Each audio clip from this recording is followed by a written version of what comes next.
1절까지만 보도록 하겠습니다.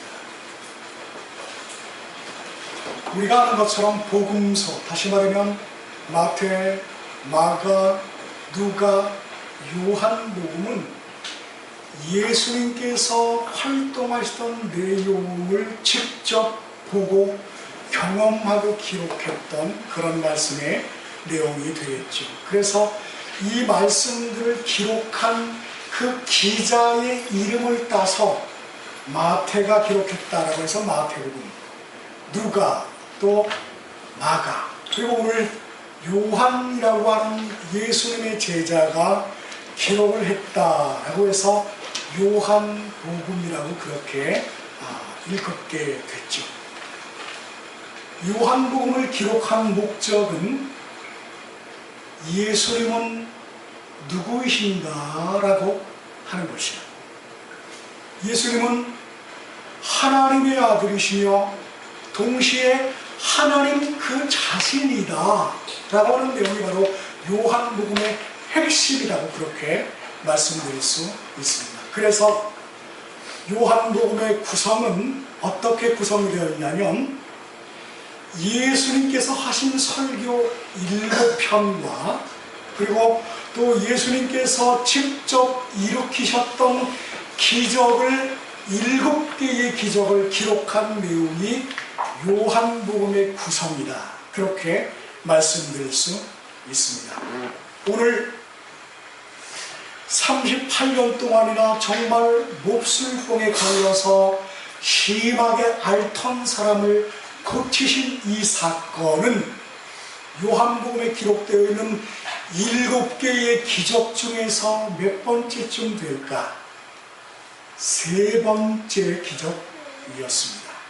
이 기적이 우리에게 말을 해주려고 하는 것은 예수님은 생명의 주관자다. 그리고 주님은 생명을 만드셨을 뿐만 아니라 그것을 유지시켜 주시고 또 관리해 가신다라고 하는 내용이 바로 요한복음이 우리에게 말하려고 하는 핵심이다라고 하는 것이죠. 이제 오늘 말씀의 내용에 한번 들어가 볼까요? 어느 명절날 예수님께서 예루살렘에 오셨어요. 근데 성경에 보니까 이때가 명절이다 그렇게 말을 하고 있습니다. 이 명절이 유월절인지 아니면 오순절인지 맥추절인지 그 명시가 되어 있지 않기 때문에 어느 명절인지는 알 수 없지만 이스라엘 사람이라면 반드시 명절만 되면 그 명절을 지키기 위해서 예루살렘에 반드시 올라와야 한다는 것이었어요. 그래서 특별히 예루살렘 그 근처 20마일 그 범위 안에 사는 사람들, 20마일이면 키로수로 환산하면 한 32km쯤 되겠죠. 그러니까 예루살렘 주변 근경에 32km 반경 내에 사는 남자라면, 특히 이스라엘 남자라면 반드시 명절 때마다 예루살렘에 올라와서 하나님 성전에서 자기의 모습을 보이라고 그렇게 율법에서 명시를 하고 있습니다. 지금 주님은 예루살렘에 올라오셨어요. 예루살렘 여러분 아시죠? 지금도 그 성이 있지만 예루살렘 성에는 문이 11개의 문이 있었습니다. 그래서 그 11개의 문 중에서 예수님께서 오신 것은 북쪽에 있는 양의 문, 양들의 문이라고 하는 곳에 지금 예수님께서 계십니다. 이 양의 문은 성전에 오르는 사람들이 하나님 앞에 나아갈 때 동물을 제물로 준비를 했는데 그 동물들 양을 파는 곳이 바로 이 문 곁에 있었어요. 그래서 그 양들이 출입하는 문이라고 해서 양의 문이다 그렇게 이름을 붙이게 되었다라고 하는 것입니다. 이 양문 주변에는 제물로 쓰일 그 양들을 씻기기 위해서 연못 하나가 있었고, 그리고 그 옆에는 또 사람도 함께 수영할 수 있도록 지붕이 있는 정자, 오늘 성경에서는 이것을 행각이다 그렇게 말을 하고 있는데, 지붕이 있는 정자 행각 5개가 있었으며, 또 언제부턴가 이 연못에는 아주 허다한 병자들이 모여들었는데, 그들은 모두 애절한 사연을 갖고 있는 사람들이었어요. 그럴 수밖에 없죠. 병원에서도 의술로도 포기하는, 어쩔 수 없는, 아니면 돈이 없거나 그래서 어쩔 수 없는 딱한 처지에 있는 병자들이 이 연못 근처에 모여들게 되었다라고 하는 것입니다. 오늘 성경에 보니까 앞을 못 보는 사람들, 또 다리를 저는 사람들, 그리고 혈기가 마른 자들, 혈기가 말랐다라고 하는 것은 신체의 어떤 특징 부위에 신경이 마비가 돼서 움직일 수 없는 병을 말하는 것이죠. 이렇게 온갖 병에 걸린 자들이 이 연못 주변에 모여들었다라고 하는 것입니다. 그렇게 그들 모두가 하나같이 이 연못에서 기다리고 있는 것, 이 연못에 나와 있을 수밖에 없는 그들만의 사연, 그것은 가끔 천사가 내려와서 물을 동하게 하는데, 그렇게 동하게 한 후에 가장 먼저 그 연못 물속에 뛰어 들어가는 사람은 무슨 병에 걸렸든지, 그것이 중하든 아니면 경하든 그것에 상관없이 무슨 병에 걸렸든지 천사가 물을 막 동하게 할 때 가장 먼저 뛰어드는 사람은 모두 낫게 된다 라고 하는 그런 속설이 이 연못에 전해져 내려오고 있었다라고 하는 것입니다. 그런데 오늘 읽었던 성경을 우리가 자세히 보면 성경은 이 부분을 가로를 쳐서 기록을 하고 있습니다. 3절과 4절을 보시면 가로를 치고 이 말을 기록하고 있죠.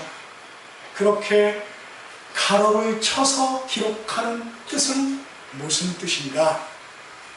이것은 정확한 근거가 없다는 그런 말이에요. 그러니까 언제부턴가 이 연못에는 이런 속설이 생기게 되었는데, 그래서 누가 언제 이런 말을 말하기 시작했는지는 모르지만 물에 빠진 놈, 지푸라기라도 짚는 그런 심정으로 그렇게 자꾸만 사람들은 모여들고 있었다라고 하는 것입니다. 그래서 저는 이런 생각을 해봤어요. 성경에서는 분명히 근거가 없는 내용이라고 해서 이렇게 가로를 치고 그렇게 기록을 하고 있는데, 이 사람들이 왜 이렇게 모여들었을까 하는 것을 곰곰이 생각을 해보다가 아마 그건 이런 현상이 아니었을까 하고 혼자 생각을 해보았습니다. 이 연못은 분명 땅속 깊은 곳에서 물이 솟구쳐 올라왔을 겁니다. 그래서 어떨 땐 땅속에서 일어나는 어떤 특별한 작용 때문에, 어떤 특별한 자연현상 때문에 물이 부글부글 끓어오르거나 심하게 요동치는 현상이 이 연못에는 가끔가다 발생을 했을 것이다. 그런데 이런 현상을 두고 사람들은 합리적인 생각을 하기보다 어떤 초자연적인 신비적인 생각을 한다고 하는 것이죠. 왜 그랬을까? 지금 이곳에 모인 사람들은 그런 것을 간절히 염원하는 그런 연약한 처지에 있는 사람들이었기 때문이다. 그래서 그들 중에 그 누구 한 사람도 이 신비로운 현상에 대한 불문율을 깰 수가 없어서 마침내 거기에다가 자신의 소원을 맡겨버리는 것. 그래서 그들은 그들 스스로 이 연못에다가 자비라고 하는 그런 수식어를 붙이기 시작을 했어요. 그래서 이렇게 마음속으로 내게 됐죠. 자비를 원합니다. 자비를 베풀어 주세요. 그렇게 해서 언제부턴가 이 연못은 베데스다라는 이름을 붙이게 되었다는 거죠. 베데스다, 자비의 연못이다 라고 이렇게 이름을 붙이게 되었다라고 하는 거예요.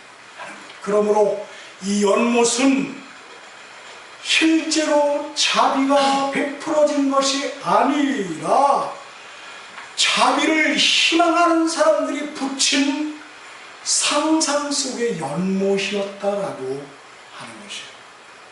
여러분, 저는 이런 점에 있어서 우리도 지금 이 사람들과 좀처럼 다른 것이 없지 않은가 하는 그런 생각을 해보게 되었습니다. 내가 분명히 예수를 믿는 사람인데도 삶에 어려움이 있을 때, 그리고 정말 힘든 난관이 부딪혀 올 때 우리는 정말로 미련함으로 또 집요함이 많지 이런 것을 찾는 일에 몰입한다라고 하는 것이에요. 그래서 그것이 무엇이든 현재의 나에게 조금만이라도 도움이 될 수 있다면 미신도 요행도 부정직함도 종류를 가리지 않고 있다라고 하는 것. 이걸 여러분 부정할 수 있습니까? 나는 절대 그렇지 않다고, 나는 절대로 예수님 외에는 그 어떤 요행도 행운도 아니라고 그렇게 말할 수 있느냐라고 하는 것이에요. 조금만 신앙의 눈을 뜨고 보면 이런 위기가 주님을 만날 수 있는 축복의 기회인데도 이 복을 자꾸만 우리는 이 위기 앞에서 연약한 현실 때문에 자꾸만 요행을 바라며 주님께서 우리를 향하여 갖고 계시는 그 기대치를 자꾸만 깨고 있다라고 하는 것. 여러분, 그러므로 여러분에게 그리고 저에게 말씀드리고 싶어요. 만약에 이후에 우리 삶과 인생에 어려움이 생기고 힘든 일이 생긴다면 그냥 그 자리에서 엎드리세요. 그 자리에서 엎드려서 도와달라고. 이 어려움이 생기자마자 저는 주님께 곧장 달려왔다고 그렇게 말씀드리시기를 바라요. 그게 바로 기도잖아요. 주님밖에 없습니다. 그러니 주님께서 이 문제들과 어려움들을 해결해 주세요 라고 이렇게 어려움 앞에 주님 앞에 그렇게 무릎을 꿇는 것이 바로 기도이며 신앙이다 라고 하는 것입니다.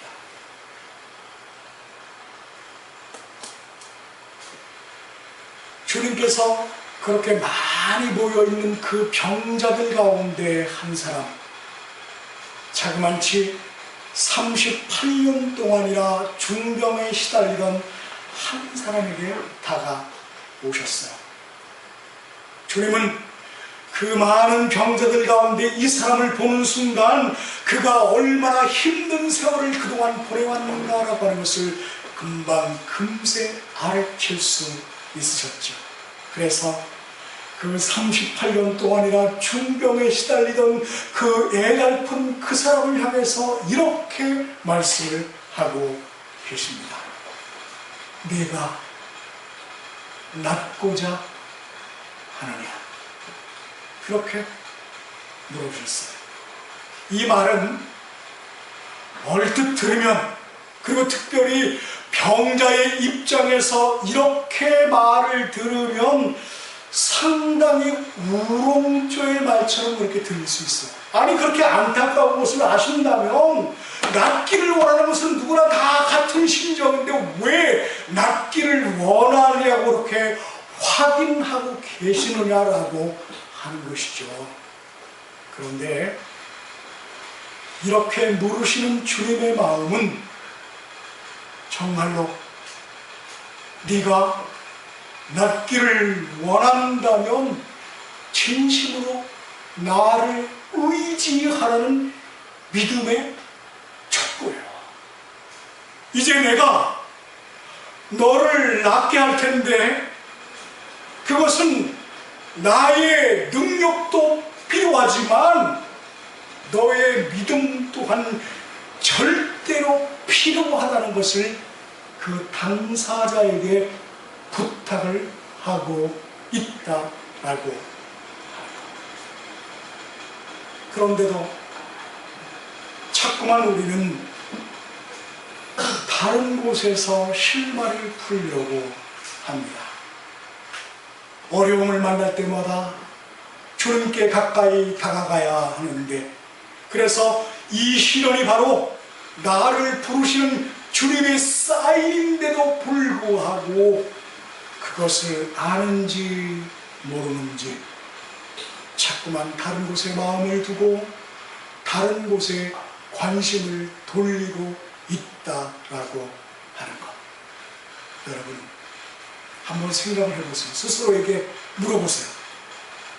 정말로 주님이 믿어지고 그리고 그분께서 나의 삶에 개입하신다는 것을 내가 정말로 실감한다면 주님께서 말이려도 야, 이제 오지마, 하지 말라고, 그만둬 라고 그렇게 말리셔도 우리는 매일처럼 언제나 주님 곁에 있을 수밖에 없다라고 하는 것입니다.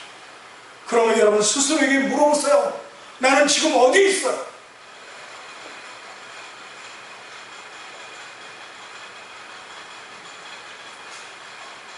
그런데도 38년 된 병자와 우리는 또 한 번 믿음의 무지를 드러내고 있습니다. 그 첫 번째 무지는 내가 의지해야 할 대상을 잘못 선택한 것이고, 그래서 물이 동하기만을 수십 년 동안 기다리다가 절망감만을 더했고, 그리고 이번에는 또다시 주님께서 말씀하시는 그 말씀의 핵심을 파악하지 못해서 엉뚱한 대답을 하고 있다는 것이에요. 주여, 물이 동할 때에 나를 물에 넣어줄 사람이 없어서 내가 가는 동안 다른 사람이 먼저 달려가나이다. 그렇게 또다시 주님 말씀의 핵심을 놓치고 있는 이 미련한 사람. 그는 이곳에서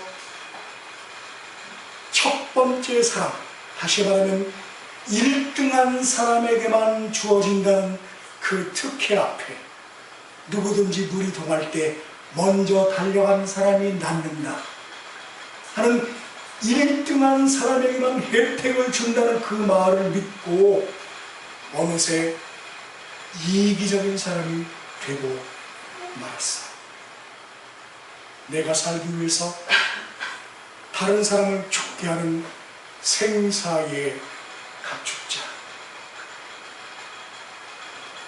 요즘 텔레비전이나 또는 이런 것들을 보면 언론도 그렇고 방송도 그렇고 많은 프로그램들이 서바이벌 쪽으로 가는 것을 저는 발견하게 됩니다.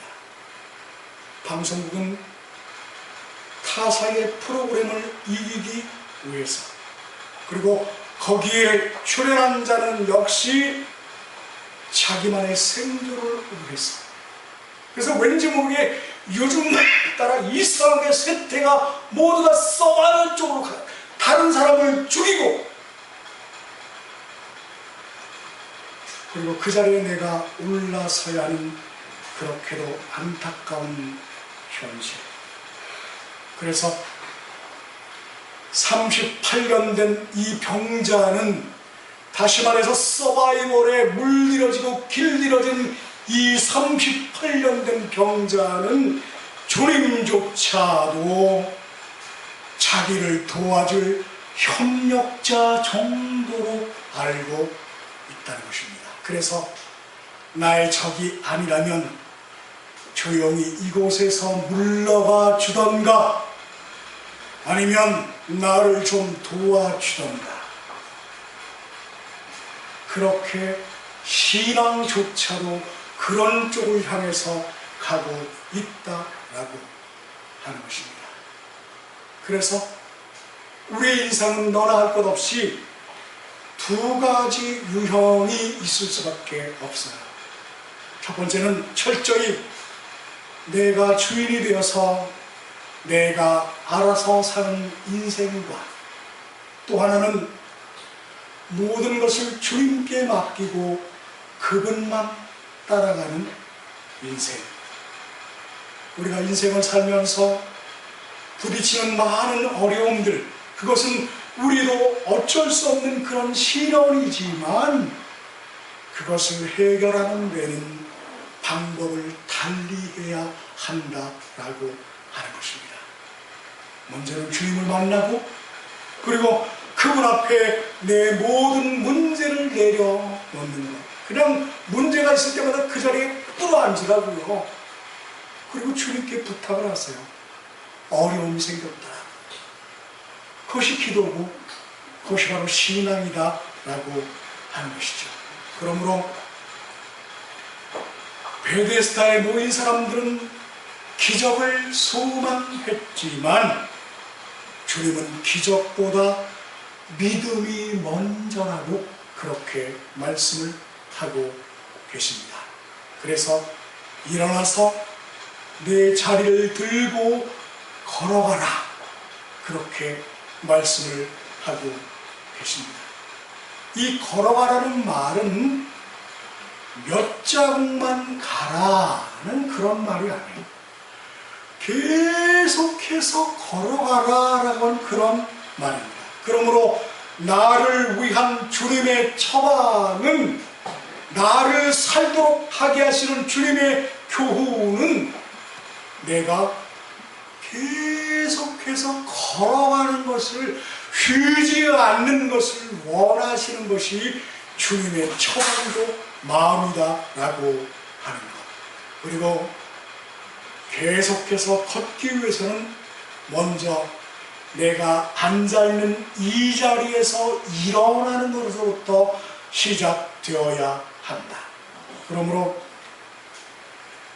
베데스다의 근거 없는 자리에서 일어나 내가 앉았던 자리를 들고 일어나십시오.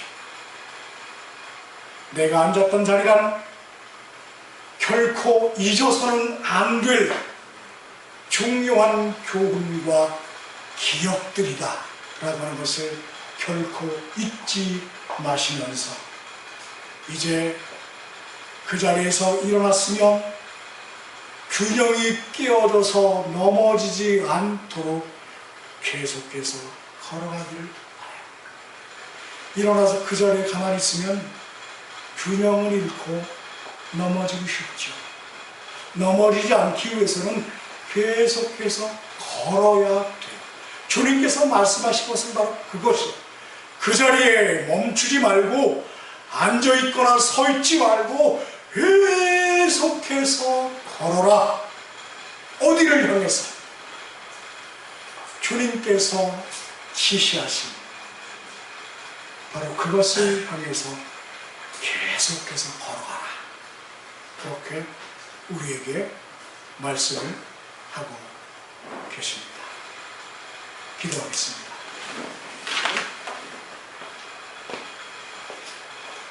하나님의 사랑과 은혜를 감사합니다. 오늘 주님께서 저에게 말씀하십니다. 우리 삶에 기적도 필요하지만 그러나 그것보다 먼저인 것은 믿음이다. 그렇게 말씀을 하셨습니다. 이것은 아이에게 생선을 쥐어주는 것이 아니라 생선 잡는 방법을 가르쳐 주신 것이다, 그렇게 생각이 됩니다. 주님, 믿음이 먼저인 것을 깨닫게 하옵소서. 주님께서 말씀하신 그 말씀을 귀 기울이는 저희 모두가 되게 하여 주옵소서. 예수님의 이름으로 기도드리옵나이다. 아멘.